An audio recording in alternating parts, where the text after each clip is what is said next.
Hi guys, welcome back to my channel. आज मैं आपके साथ शेयर करने जा रही हूँ बहुत ही स्पेशल लंच थाली, जिसमें हम बना रहे तंदूरी रोटी और ढाबा स्टाइल भिंडी मसाला जो अलग तरीके से बनाएंगे। और ये जो तंदूरी रोटी है वो सिर्फ हम गेहूं के आटे से बनाएंगे। इसमें ना कोई बेकिंग पाउडर ना बेकिंग सोडा, फिर भी ये बहुत सॉफ्ट बनेगी और बहुत टेस्टी बनेगी। सो चलिए बिना देरी करे हुए आज का वीडियो स्टार्ट करते हैं। सबसे पहले हम सब्जी बनाएंगे। उसके लिए मैंने एक बड़ा चम्मच तेल गरम होने रखा है। उसमें हम एक तेज़पत्ता और एक दालचीनी का टुकड़ा डालेंगे, राई डालेंगे, अच्छे से क्रैकल होने देंगे। आप चाहे तो और भी खड़े मसाले यहाँ पे डाल सकते हो। उसके बाद मैंने फाइनली चॉप किया हुआ प्याज डाल दिया है। प्याज को हम 1 से 1.5 मिनट के लिए अच्छे से भून लेंगे, जब तक कि प्याज का हल्का सा जो कलर है ना वो चेंज नहीं हो जाता। तो प्याज जब तक भूनता है, इसी बीच में ये मैंने 200 ग्राम भिंडी ली है, जिसको मैंने बीच से स्लिट करके 2 भागों में कट कर लिया है। इसको हमें मैरिनेट करना है बेसन के साथ में। तो इतनी भिंडी में मैं यहाँ पे 2 चम्मच इसके ऊपर बेसन डालूंगी। उसी के साथ में थोड़ा सा लाल मिर्ची पाउडर, बिल्कुल थोड़ा डालना, ज़्यादा नहीं डालना, थोड़ा सा आमचूर पाउडर और थोड़ा सा नमक, और सारी चीज़ों को हम अच्छे से ऐसे मिक्स कर लेंगे। और भिंडी को 5 मिनट के लिए ऐसे ही हम मैरिनेट होने देंगे बेसन के साथ में, जिससे क्या होगा ना, भिंडी पे एक बहुत अच्छी सी कोटिंग हो जाएगी बेसन की और उसका फ्लेवर और भी ज़्यादा इन्हेंस हो जाएगा। तो चलिए भिंडी को रख देते हैं साइड में। और यहाँ पे हमारा इतनी देर में जो प्याज है वो भी अच्छे से भुन चुका है। इस स्टेज पे हम यहाँ पे डालेंगे 1 बड़ा चम्मच अदरक, लहसुन और हरी मिर्ची का पेस्ट। 1 बड़ा चम्मच लिया है मैंने, इसको मैंने क्रशर में क्रश कर लिया है। वो डालेंगे, मिक्स करेंगे और 1.5 से 2 मिनट के लिए हम इन्हें भी अच्छे से भून लेंगे। क्योंकि अगर अदरक लहसुन कच्चा रह गया ना तो फ्लेवर सब्जी का बिल्कुल अच्छा नहीं आएगा। चाहे आप कोई भी रेसिपी फॉलो करो, अगर ढंग से कुक नहीं करोगे तो वो अच्छी नहीं बनती है। यहाँ पे आप देख सकते हो प्याज, अदरक, लहसुन एकदम अच्छे से भुन चुका है। यहाँ पे हम डाल देंगे 1 बड़े साइज़ का मैंने टमाटर लिया है। आप चाहे तो 2 मीडियम साइज़ के ले सकते हो। उनको मैंने उसका पेस्ट बना लिया, हल्के से इसमें चंक्स रखे हैं। और टमाटर को हम इनके साथ प्याज के मिक्सचर के साथ अच्छे से हम यहाँ पे मिक्स कर देंगे। अब बारी आती है यहाँ पे मसाले डालने की। तो मसाले में हम डालेंगे कश्मीरी लाल मिर्ची पाउडर 1 चम्मच। इंग्रेडिएंट की लिस्ट आपको डिस्क्रिप्शन बॉक्स में मिल जाएगी, सो ज़रूर से चेक कर लेना। उसके बाद नमक डाला, हल्दी पाउडर डाल दिया और धनिया पाउडर डाल दिया। सारे मसालों को हम टमाटर के साथ मिक्स कर लेंगे, अच्छे से भून लेंगे। और 2 से 3 मिनट हम इसे ऐसे ही कुक होने देंगे। चाहे तो आप लिड लगा के कुक कर लीजिए या फिर चाहे तो आप ऐसे ही इसको कुक कर लीजिए। तो इसको हम रख देते हैं साइड में। और अब हम यहाँ पे भिंडी को हल्का सा सौते कर लेते हैं। तो मैंने वापस एक फ्राइंग पैन लिया है, उसमें मैंने 1 चम्मच के करीब तेल डाला है। और यहाँ पे हम सारे जो भिंडी के पीसेज है वो डाल देंगे और मीडियम फ्लेम पे हम भिंडी को फ्राई कर लेंगे। 2 से 3 मिनट में भिंडी अच्छे से फ्राई हो जाएगी। हमें भिंडी को 50 to 60% कुक करना है, बहुत ज़्यादा कुक नहीं कर देना, क्योंकि ग्रेवी में जाने के बाद भी ये पकती है। तो अगर पहले आपने इसको ज़्यादा पका लिया तो फिर बाद में वो बिल्कुल मैश हो जाएगी, जो अच्छी नहीं लगेगी। तो जस्ट हमें 50 to 60% यहाँ पे भिंडी को भूनना, और हार्डली 2 से 3 मिनट में भिंडी अच्छे से भुन जाएगी। बीच बीच में मैं जो टमाटर का पेस्ट है उसको भी चलाती जा रही हूँ ताकि वो तले पे लगे नहीं। तो यहाँ पे हमारी भिंडी अच्छे से फ्राई हो चुकी है। फ्लेम मैंने बंद कर दी है, फिर भी मैं थोड़ा सा चला रही हूँ ताकि भिंडी जले नहीं। तो भिंडी तैयार है। चलिए इस पैन को हम साइड में रख देते हैं। यहाँ पे वापस कढ़ाई रखते हैं। और हमारा टमाटर का मिक्सचर अच्छे से भुन चुका है, अच्छे से कुक हो चुका है। एक बारी हम इसको वापस से चला लेते हैं।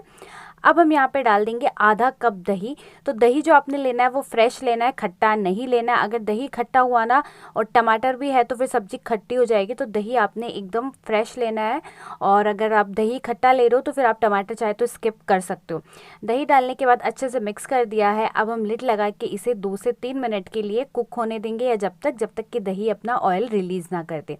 और यहाँ पे आप देख सकते हो दही एकदम अच्छे से पक चुका है, अच्छे से उसने अपना ऑयल जो है ना वो रिलीज़ कर दिया है। अब इस ग्रेवी को और रिच देने के लिए हम इसमें डाल रहे हैं काजू का पाउडर। आप चाहे तो मेलन सीड्स का पाउडर डाल सकते हैं, आप चाहे तो मलाई डाल सकते हैं, आप चाहे तो काजू का पेस्ट भी डाल सकते हो। उसी के साथ में हमने कसूरी मेथी डाल दी है और इन चीज़ों को हम मिक्स कर लेंगे। आप चाहे तो यहाँ पे थोड़ा सा पानी भी डाल सकते हो। और मैं इसको ऐसे ही 2 से 3 मिनट वापस से कुक करूँगी।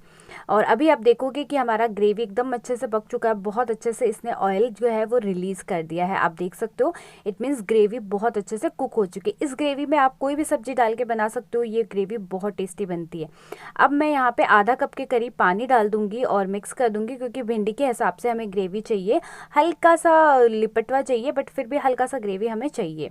अब मैं गरम मसाला डाल दिया है, मिक्स कर दिया, और ऐसे हम इसको 1-1.5 मिनट के लिए ऐसे ही पका लेंगे, ताकि जो हमने पानी डाला है वो भी अच्छे से पक जाए। तो जब भी आप पानी डालो गुनगुना या गरम डालो, ताकि आपकी ग्रेवी का टेस्ट खराब ना हो। उसके बाद हम इसमें भिंडी डाल देंगे। भिंडी डालने के बाद मिक्स करेंगे और कवर करके हम इसे 1 से 1.5 मिनट के लिए और पकाएंगे। बहुत ज़्यादा नहीं पकाना है, जस्ट 1 से 1.5 मिनट के लिए। और उसके बाद आप देखोगे कि आपकी भिंडी की सब्ज़ी बनके बिल्कुल तैयार हो चुकी है। बहुत अच्छे से इसने ऑयल रिलीज़ कर दिया है और बहुत ज़्यादा टेस्टी बनी है। इसे आप किसी भी चीज़ के साथ एंजॉय कर सकते हो, राइस के साथ, रोटी के साथ, पराठे के साथ, तंदूरी रोटी के साथ, तो ये बहुत टेस्टी लगती है। बारीक कटा हरा धनिया डाल दिया, मिक्स कर देंगे और ये हमारी भिंडी की सब्ज़ी जो है वो बनके बिल्कुल तैयार हो चुकी है। अब चलिए हम बना लेते हैं तंदूरी रोटी। तंदूरी रोटी बनाने के लिए हमने यहाँ पे लिया है 2 कप गेहूं का आटा। मैं तंदूरी रोटी सिर्फ गेहूं के आटे के साथ ही बना रही हूँ। आप चाहे तो हाफ मैदा हाफ गेहूं का आटा या फिर 3/4 गेहूं का आटा 1/4 मैदा भी डाल सकते हो। मैदा के साथ तंदूरी रोटी कैसे बनाते हैं उसका वीडियो मैं ऑलरेडी शेयर कर चुकी हूँ, जिसमें मैंने 3/4 गेहूँ का आटा लिया और 1/4 मैंने मैदा लिया। इसमें हमने 1 चम्मच नमक डाला है, 1 चम्मच ही हमने चीनी डाला है, 2 चम्मच तेल डालेंगे। मेजरमेंट एकदम परफेक्ट होनी चाहिए। आधा कप हम दही डालेंगे। दही हल्का सा खट्टा हो तो बहुत अच्छा है।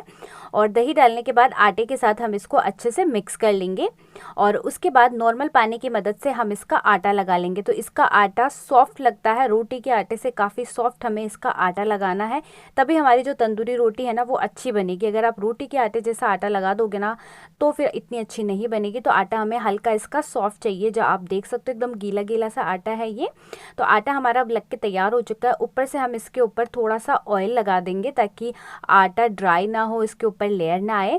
और इसको आधे घंटे के लिए रेस्ट होने देंगे। आधा घंटा रेस्ट होने दोगे ना तभी आपकी तंदूरी रोटी है ना वो फूली फूली बनेगी, सॉफ्ट बनेगी। और ये तंदूरी रोटी भी इतनी सॉफ्ट बनती है कि आप अगले दिन भी खाओगे ना तो भी आपको वो उतनी ही सॉफ्ट लगेगी जितना आपने अभी बना के खाया है। तो चलिए इसको कवर करके हम छोड़ देते हैं। आधे घंटे के बाद हम देखेंगे हमारा आटा जो है वो बिल्कुल अच्छे से सेट हो चुका है और काफ़ी सॉफ्ट है। आप देख सकते हो ना काफ़ी सॉफ्ट है। एक बार हम इसको वापस से ऐसे मसल लेंगे, बिल्कुल मसल के आपको चिकना कर लेना है इसको। और उसके बाद हम इसके ऊपर थोड़ा सा ऑयल लगा देंगे और फिर इसकी लोइयां बना लेंगे। इतने आटे में आपकी 10 तंदूरी रोटी आराम से बन जाएगी। तो आप मेजरमेंट अपने फैमिली के अकॉर्डिंग यहाँ पे कम ज़्यादा कर सकते हो। थोड़ा सा हमने वापस से ब्रश की मदद से यहाँ पे ऑयल लगा दिया है और ऑयल को अच्छे से हम फैला देंगे और अब हम इसकी लोइयां बना लेंगे। और तवा आपको जो लेना है वो हैंडल वाला तवा लेना है ताकि आप तंदूरी रोटी अच्छे से बना पाओ। तो हैंडल वाला होगा तो बहुत ज़्यादा अच्छा है और थोड़ा सा भारी तलेगा। पतले तलेगा रहेगा तो रोटी जल सकती है, तो हल्का सा भारी तलेगा हमें यहाँ पे लेना है। और अब मैंने लोई बनाई है, इसको मैं सूखे आटे से कोट कर रही हूँ। उसी के साथ मैंने एक प्लेट में रखा है हरा धनिया और कलौंजी और एक में मैंने रखा है पानी। अब हम इस लोई को बेल लेंगे। तो पहले मैं इसको आपको 2 तरीके से बनाना बता रही हूँ। तो पहले हमने जो रोटी की लोई ली है उसको हम पूरा बड़े साइज़ का बेल लेंगे। जितना बड़ा आपने बेलना है उतना बड़ा आप बेल लीजिए। आपको राउंड शेप देना है, ओवल शेप देना है, जो आप पे है तो आप उस अकॉर्डिंग इसको बेल लीजिए। अब हम इसके ऊपर लगाएंगे हरा धनिया और कलौंजी और ऐसे दबा देंगे ताकि वो आटे के साथ स्टिक हो जाए, निकले नहीं। थोड़ा सा सूखा आटा वापस से ऐसे प्रेस कर देंगे और हल्का सा बेलन चला लेंगे ताकि वो चिपक जाए। तो ये हमारी रोटी आप देख सकते हो मैंने बड़े साइज़ की बनाई है। रोटी हमने अच्छे से बेल ली है। अब दूसरी तरफ हमें पानी लगाना। तो पानी लगाने में आपको कंजूसी नहीं करनी है, अच्छे से पानी लगाना है। अच्छे से मतलब ये भी नहीं है कि आप बहुत ज़्यादा ही लगा दो, बट रोटी अच्छे से गीली हो जानी चाहिए, उतना आपने पानी लगाना है। और तवा गर्म है, तवे पे हम इस रोटी को पानी की साइड वाली रखेंगे और प्रेस कर देंगे ताकि वो अच्छे से स्टिक हो जाए। और जब आप देखो कि रोटी में ऐसे बबल्स आना स्टार्ट हो गए, रोटी फूलना स्टार्ट हो चुकी है, आप देख सकते हो, इट मीन्स आटा हमारा बहुत अच्छे से लगा है। और इस स्टेज पे फ्लेम हम मीडियम कर देंगे और रोटी को ऐसे चलाते हुए हम चारों तरफ से अच्छे से सेक लेंगे। फ्लेम आपको मीडियम रखनी है, हाई नहीं रखनी है। तो गैस स्टोव का जो सबसे छोटा वाला बर्नर होता है ना उस पर आप बनाइए और ऐसे चारों तरफ से चलाते हुए इसे सेक लीजिए ताकि जो रोटी है वो इवनली सेके, नहीं तो वो कहीं से जल जाएगी और कहीं से कच्ची भी रह सकती है। तो आपने रोटी मीडियम थिक बेलनी है, बहुत ज़्यादा मोटी नहीं बेल देनी है वरना वो कच्ची रह सकती है। और आप देख सकते हो ये रोटी भी एकदम सफ़ेद बनती है, ऐसा नहीं है कि काली हो जाती है। पर जब आप इस पर बटर लगाओगे तो हल्का सा इसका कलर जो है ना वो चेंज आपको दिखता है। बट अगर आप बिना बटर खाते हो तो ये आपको बिल्कुल जैसे आप रेस्टोरेंट में खाते हो ना तंदूरी रोटी जो मैदा वाली, बिल्कुल वैसे ही लगती है दिखने में। बट टेस्ट और टेक्स्चर इसका चूई नहीं होता है, बहुत अच्छा होता है, बहुत सॉफ्ट होती है और बहुत टेस्टी लगती है। हरा धनिया और उसकी वजह से इसका लुक भी इन्हेंस हो जाता है, बहुत मज़ेदार लगती है। तो रोटी तैयार है। अब हम ब्रश की मदद से इस पर घी लगा देंगे। आप देख सकते हो अभी रोटी एकदम सफ़ेद है, घी लगाओगे तो इसका कलर जो हल्का सा जो है ना वो चेंज हो जाता है। आपको देखने से आइडिया लग जाएगा। बट ये रोटी बहुत सॉफ्ट है, आप ऐसे मुट्ठी में इसको करके रखोगे ना तो भी ये अच्छे से ना फिक्स हो जाती है, टूटती नहीं है। तो मतलब बहुत सॉफ्ट बनी है। तो ये रोटी तैयार है। अब हम दूसरी रोटी भी बेल के तैयार कर लेंगे।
और यहाँ पे ये वाली रोटी आप देख सकते हो कितना अच्छे से फूली है ना।